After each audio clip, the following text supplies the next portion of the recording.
Avant de plonger dans cette histoire incroyable, pensez à vous abonner à la chaîne et à activer la cloche. Ici, chaque récit a quelque chose à dire, et vous ne voudrez pas en manquer un seul. Harold Thompson, 65 ans, était un homme qui avait construit un empire hôtelier à force de travail, de vision et d'intégrité. Dans les rues animées de New York, son hôtel phare, le Lexington, brillait par son luxe et son élégance, avec des colonnes de marbre, des lustres étincelants et un personnel parfaitement formé, en apparence.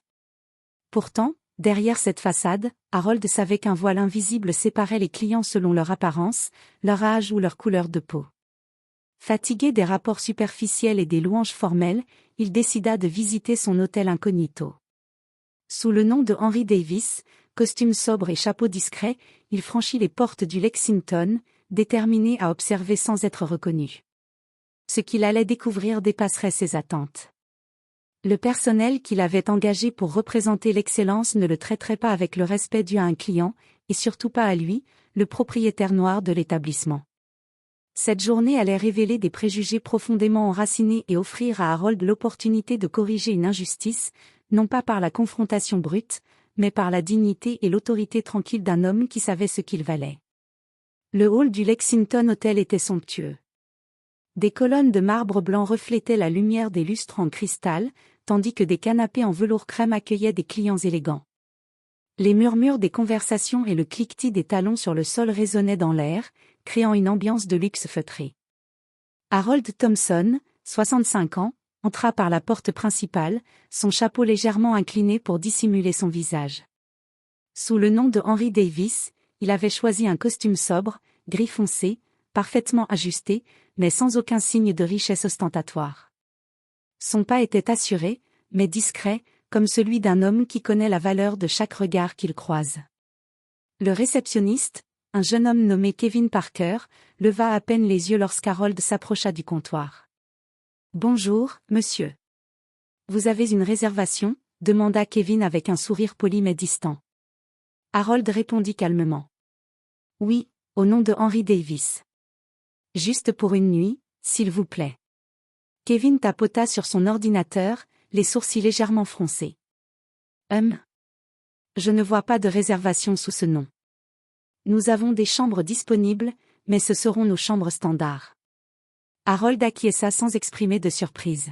« Très bien. Une chambre standard conviendra parfaitement. » Alors que Kevin préparait la clé, Harold observa le personnel autour du hall. Les portiers échangeaient des regards rapides, les serveurs circulaient rapidement entre les clients, mais aucun d'eux ne lui offrit un sourire chaleureux ni un geste d'aide. Même dans ce cadre somptueux, Harold ressentit une froideur subtile, un traitement réservé à ceux qu'on considérait comme « simples visiteurs ». Lorsqu'il reçut sa clé et se dirigea vers l'ascenseur, Harold nota mentalement chaque détail, le ton poli mais distant, la posture fermée, la manière dont aucun geste d'accueil véritable n'était adressé à un homme de son âge et de sa couleur. L'ascenseur s'ouvrit et il entra seul. Le reflet dans le miroir le renvoya l'image d'un homme puissant, calme et observateur. À cet instant, Harold sut que cette nuit ne serait pas une simple visite. Il allait découvrir la vérité sur son hôtel et sur les préjugés qui s'y cachaient derrière le luxe et les sourires fins. Harold entra dans sa chambre standard, légèrement plus petite que ce qu'il avait l'habitude de voir dans son hôtel. Le mobilier était correct, mais la décoration semblait négligée. Un coin du tapis était légèrement froissé, et les serviettes semblaient avoir été rapidement pliées. Même le minibar, bien que rempli, n'avait pas été réapprovisionné correctement. Harold prit une profonde inspiration et décrocha le téléphone de la chambre. Il demanda poliment un service supplémentaire, quelques oreillers, une couverture supplémentaire et un rafraîchissement pour sa soirée. « Bonjour, c'est la réception, que puis-je faire pour vous ?» répondit une voix féminine, légèrement impatiente. « Bonjour, ici Henry Davis. J'aimerais quelques oreillers supplémentaires, une couverture, et peut-être quelques boissons dans la chambre. Merci. » « Oui, eh bien, je vais voir ce que je peux faire. » La voix de Sarah Bennett, la réceptionniste, trahissait une légère irritation. « Ce n'est pas garanti immédiatement. » Harold resta calme. Il savait que ce n'était pas un oubli, mais un comportement systématique, un client qui n'avait pas l'air important était traité avec négligence. Quelques minutes plus tard, un serveur apporta les oreillers et la couverture, avec un soupir audible et sans un mot de politesse. Harold nota chaque détail dans son carnet mental. Même les gestes étaient condescendants, comme si l'homme et la femme en uniforme faisaient un service qu'il considérait en dessous de leur dignité. Harold s'installa sur son fauteuil près de la fenêtre, observant la rue illuminée en contrebas. L'agitation de la ville contrastait avec le silence tendu de sa chambre. Il se demandait combien de clients noirs, âgés ou simplement ordinaires, avaient été traités de la même manière, invisibles derrière la façade luxueuse de l'hôtel. Il ne ressentait pas de colère explosive. Au contraire, il analysait chaque interaction, chaque nuance, comme un enquêteur dans son propre empire. Ce premier affront n'était que le début, la suite allait révéler à quel point le personnel était inconsciemment biaisé, même dans un lieu censé représenter l'excellence et le prestige. Harold comprit que pour corriger ces injustices, il devrait agir avec patience, observation et une autorité tranquille, plutôt que par la confrontation directe. Après avoir installé ses affaires dans sa chambre, Harold descendit au salon de l'hôtel pour prendre un café. Le hall, toujours aussi somptueux, regorgeait de clients élégants et de serveurs qui se déplaçaient avec rapidité et précision. Pourtant, dès qu'Harold s'assit à une table près de la baie vitrée, un silence presque invisible s'installa autour de lui. Un serveur nommé Michael Lee s'approcha, posant le menu devant lui d'un geste sec, sans sourire. « Bonjour, monsieur. »« Que désirez-vous » demanda Michael, la voix formelle mais distante. Harold consulta le menu avec un sourire poli. « Un café noir, s'il vous plaît, et quelques biscuits si possible. » Michael hocha la tête, mais au lieu de partir immédiatement, il soupira légèrement avant de s'éloigner. Harold observa ses gestes, la manière dont il interagissait avec d'autres clients. À quelques tables de là, un couple blanc, richement habillé, recevait un service rapide, des recommandations sur les pâtisseries et des sourires chaleureux. Harold prit des notes silencieuses dans sa tête, la différence de traitement était flagrante, subtile mais indéniable. Même le ton de voix et la posture du serveur trahissaient un jugement implicite, certains clients étaient dignes d'attention, d'autres non. Lorsque le café arriva enfin, Harold remarqua que la tasse était tiède, presque froide, et que les biscuits étaient servis sans assiette ni napperon. Il sourit doucement, absorbant la leçon. Cette froideur n'était pas une erreur individuelle, elle révélait une culture implicite de favoritisme et de préjugés au sein de l'hôtel. Harold resta assis, observant les allées et venues du personnel. Les clients blancs ou jeunes recevaient des regards attentifs, des suggestions et des attentions, tandis que lui, bien qu'élégant et poli, était invisible aux yeux de l'équipe. À ce moment, Harold réalisa que son incognito allait lui permettre de mesurer la véritable valeur du service, pas celle affichée dans les brochures ou vantée sur le site web de l'hôtel, mais celle qui se révélait dans les gestes, les attitudes et le respect réel accordé aux personnes. Il se leva calmement, paya son café sans un mot de reproche et retourna à sa chambre, déjà en train de planifier sa prochaine étape, rencontrer le personnel de plus près et comprendre jusqu'où allaient les biais et les discriminations subtiles qui régnaient dans son propre hôtel. Harold passa la matinée à observer discrètement le hall et le restaurant de l'hôtel. Il ne s'agissait plus seulement de remarquer les erreurs ou les oublis, il voulait comprendre le comportement général du personnel envers chaque client. Assis dans un fauteuil près du lobby, il nota plusieurs incidents. Un portier nommé James refusait ostensiblement d'aider un client noir avec ses bagages, prétextant qu'il était trop occupé. Pourtant, quelques instants plus tard, il courait avec empressement pour porter les valises d'un couple blanc, souriant et engageant la conversation avec eux. Dans le restaurant, une serveuse blonde, Megan Harris, servait les clients blancs avec patience et courtoisie, prenant le temps de faire des recommandations sur le menu. Lorsqu'Harold passa à côté, elle le regarda à peine et servit son café d'un geste sec, presque mécanique. Harold remarqua également des murmures entre certains employés, des regards rapides et des expressions de jugement à peine voilées. Il comprit que la discrimination n'était pas seulement individuelle, mais collective, enracinée dans la culture de l'établissement. Pourtant, Harold ne montrait aucune colère. Au contraire, il analysera chaque geste, chaque mot, chaque nuance de ton. Sa patience et son calme contrastaient avec la froideur du personnel. Il voulait que cette observation soit complète, qu'il puisse démontrer la réalité avec des preuves et des exemples précis. Vers midi, il se leva et fit un tour discret de l'hôtel, passant par les couloirs et observant le personnel à l'œuvre. Il vit comment certaines chambres étaient entretenues différemment selon les clients, comment les concierges accordaient plus d'attention aux demandes des clients blancs ou jeunes, et comment les employés semblaient presque inconscients de leur partialité. Harold nota mentalement tout ce qu'il voyait. Chaque injustice, chaque attitude condescendante, chaque traitement inégal devenait un point qu'il utiliserait plus tard pour corriger la situation. Il comprit que le véritable défi n'était pas de réprimander les employés, mais de les amener à reconnaître leurs préjugés et à changer durablement leur comportement. Alors qu'il retournait dans le hall, Harold sentit une détermination croissante. Ce séjour incognito n'était pas simplement une expérience personnelle, c'était une mission pour instaurer la justice, la dignité et le respect dans son propre empire hôtelier. L'après-midi avançait et Harold savait qu'il était temps de pousser son observation plus loin. Il demanda à rencontrer le manager adjoint de l'hôtel, Emily Carter, sous prétexte d'un problème mineur avec le service de chambre. Emily, une femme d'une quarantaine d'années, accueillit Harold dans son bureau avec un sourire poli mais distant, croyant parler à un client exigeant. « Bonjour, Monsieur Davis, que puis-je faire pour vous aujourd'hui » demanda Emily, tout en refermant son carnet d'entretien. Harold prit place et parla calmement. « Bonjour, j'ai remarqué quelques détails dans le service de chambre et dans le hall. Rien de grave, mais j'aimerais comprendre comment le personnel gère l'accueil et l'attention aux clients. » Emily hocha la tête, légèrement sur la défensive. « Eh bien, nous essayons de fournir le meilleur service possible à tous nos clients. Si quelque chose n'a pas été à votre convenance, nous pouvons rectifier cela immédiatement. » Harold esquissa un sourire mesuré. « Je le crois, mais je veux être honnête.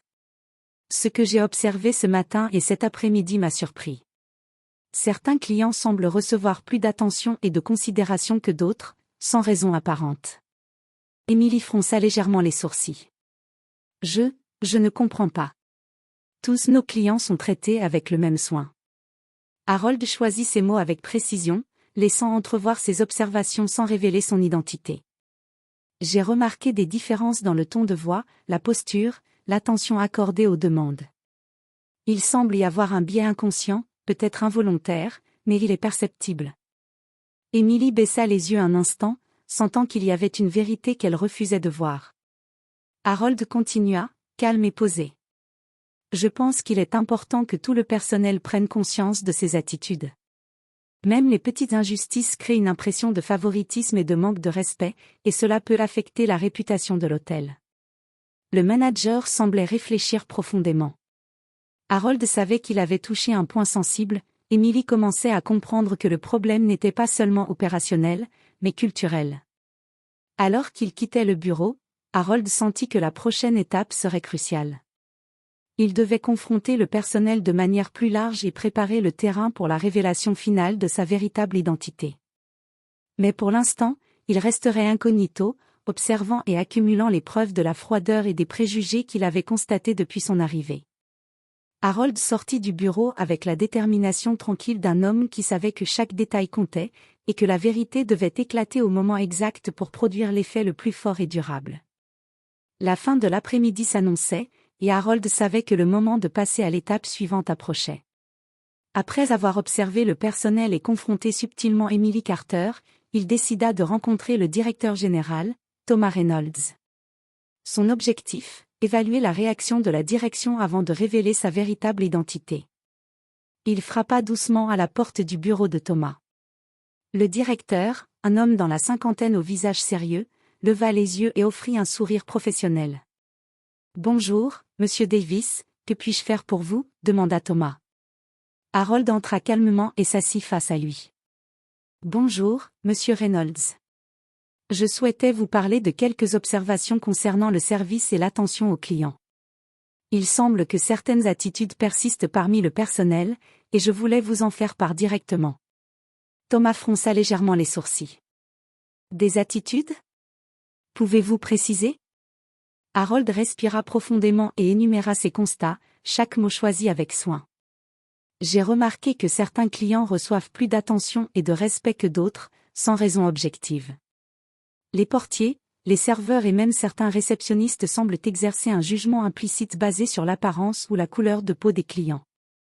Thomas parut surpris, presque incrédule.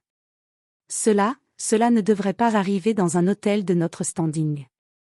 Je vais l'enquêter personnellement. Harold continua, calme mais ferme. Je vous encourage à le faire. Parce que ce n'est pas une question de perception personnelle, c'est un problème structurel. Il ne s'agit pas d'individus isolés, mais d'une culture implicite de favoritisme et de préjugés. Thomas prit note, mais Harold voyait qu'il ne réalisait pas encore l'ampleur du problème. Il avait choisi de ne pas révéler son identité maintenant, il voulait que la réaction des employés et de la direction soit authentique, sans l'influence du prestige ou de la peur. En quittant le bureau, Harold sentit une tension palpable dans l'air. La direction était maintenant consciente qu'il y avait un problème, mais la véritable confrontation, celle qui provoquerait la prise de conscience la plus profonde, était encore à venir. Harold savait que sa patience et son observation méthodique l'avaient mené à ce moment clé. La prochaine étape serait de dévoiler sa véritable identité au personnel, de manière à ce que la leçon sur le respect et la dignité reste gravée dans les esprits de chacun. Alors qu'il quittait le bureau, Harold sourit intérieurement, le moment décisif approchait, et il était prêt à révéler la vérité avec calme et autorité. Le soir tombait sur New York et le hall du Lexington Hotel brillait de mille lumières. Harold savait que le moment était venu. Il se tenait au centre du lobby, ses mains croisées derrière le dos, le regard calme mais ferme. Autour de lui, le personnel vaquait à ses occupations, inconscient de l'identité réelle de l'homme qui allait bouleverser leur perception. Harold prit une profonde inspiration et s'adressa à l'ensemble des employés, sa voix claire résonnant dans l'espace majestueux. « Mesdames et messieurs, permettez-moi de vous rappeler certaines réalités que nous avons tendance à ignorer. » Le personnel s'arrêta, surpris, certains fronçant les sourcils, d'autres échangeant des regards curieux. Pendant ma visite aujourd'hui, j'ai observé des comportements que je ne peux pas laisser passer. Certains clients ont été traités avec plus de soin et de considération que d'autres, non pas en raison de leurs besoins, mais à cause de leur apparence, de leur âge ou de la couleur de leur peau. Un murmure parcourut le hall. Les employés se regardèrent, mal à l'aise. Harold s'avança d'un pas, enlevant doucement ses lunettes et inclinant légèrement son chapeau. « Je suis Harold Thompson. Cet hôtel m'appartient. Et ce que vous appelez service normal n'est rien d'autre que du mépris envers certaines personnes. » Le choc fut immédiat. Certains employés pâlirent, d'autres balbutièrent des excuses. Quelques clients blancs, assis dans le hall, échangèrent des regards incrédules.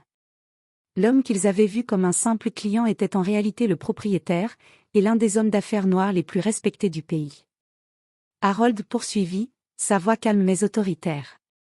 « Je n'ai pas élevé cet hôtel pour que le respect et la dignité soient sélectifs. Chaque client, quel que soit son âge, sa couleur ou son statut, mérite un service égal. Vos attitudes et vos préjugés ont été observés et notés. Mais ce n'est pas pour vous humilier que je suis ici. C'est pour vous apprendre que le véritable luxe réside dans le respect, la courtoisie et la considération pour tous. » Certains employés baissèrent la tête, réalisant la gravité de leurs actions. D'autres se mirent à réfléchir profondément. Harold, sans élever la voix, avait imposé sa présence et sa leçon avec une autorité tranquille mais indiscutable. Ce moment ne marquait pas seulement une révélation personnelle, il était le catalyseur d'un changement profond dans l'hôtel. Harold savait que les attitudes pouvaient changer, mais seulement si la prise de conscience était sincère et durable. Alors qu'il se redressait et retournait vers la sortie, le hall restait silencieux, chargé de respect, de culpabilité et d'admiration mêlée. Harold venait de transformer une observation silencieuse en une leçon puissante que le personnel n'oublierait jamais. Le hall du Lexington Hotel était encore empreint de silence après la révélation d'Harold. Les employés, figés quelques instants plus tôt, commençaient à prendre conscience de la portée de leurs actions. Les murmures s'intensifièrent, cette fois teintés de honte et de réflexion. Emily Carter, la manager adjointe, s'avança timidement vers Harold. « Monsieur, je n'avais pas réalisé, je pensais vraiment que nous traitions tous les clients de la même manière. » Harold la regarda calmement, avec cette autorité tranquille qui avait toujours marqué sa carrière. « Emily, je sais que vous croyez agir correctement. Mais ce n'est pas suffisant. La perception et le comportement réel des employés révèlent ce qui se passe réellement. Le respect ne se commande pas, il se vit. Michael Lee, le serveur qui lui avait servi le café froid, s'approcha également, tête basse. Je suis désolé. Je ne savais pas que, je n'avais pas conscience. Harold ne répondit pas par des reproches. Il posa simplement sa main sur l'épaule de Michael et dit. La conscience est le premier pas vers le changement. Vous pouvez choisir de faire mieux, de corriger vos erreurs. C'est ainsi que nous élevons ce lieu et que nous redonnons au personnel sa dignité. D'autres employés, pris de remords, commencèrent à échanger des regards, à se parler, à analyser leur propre comportement. Ce n'était pas un simple choc de quelques secondes, mais un moment de réflexion collective. Harold avait réussi à provoquer une prise de conscience. Chacun comprenait que le luxe de l'hôtel ne se limitait pas au marbre et au lustre, mais résidait dans le traitement humain et égalitaire de chaque client. Même certains clients, témoins de la scène, s'approchèrent pour féliciter Harold. Vous avez montré un exemple rare, un véritable leader. Harold sourit, mais ne chercha pas l'attention. Sa satisfaction venait de voir le personnel réaliser l'importance du respect, et non de recevoir des louanges. Avant de quitter l'hôtel pour la soirée, Harold laissa un dernier conseil à Emily et à Thomas Reynolds. Faites en sorte que cette leçon devienne une règle, pas seulement un souvenir. Formez votre personnel, inspirez-le, et n'acceptez jamais qu'un client soit traité avec moins de dignité qu'un autre. Le hall, quelques instants plutôt froid et distant, semblait désormais habité par une nouvelle énergie, une atmosphère de réflexion, d'humilité et de respect naissant, grâce à la patience, l'observation et la sagesse d'un homme qui savait ce qu'il valait et ce que tout être humain mérite. Le lendemain matin, le hall du Lexington Hotel semblait transformé. Les premiers rayons de soleil illuminaient le marbre, et pour la première fois depuis longtemps, l'atmosphère était chargée non seulement de luxe, mais aussi de conscience et de respect. Thomas Reynolds, le directeur général, avait convoqué tout le personnel pour une réunion exceptionnelle. Emily Carter, visiblement inspirée par la leçon d'Harold, prit la parole. Nous avons été confrontés hier à une vérité que nous ne pouvons plus ignorer.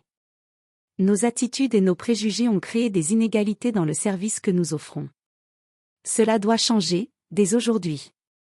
Le personnel écoutait attentivement, certains hochant la tête, d'autres prenant des notes.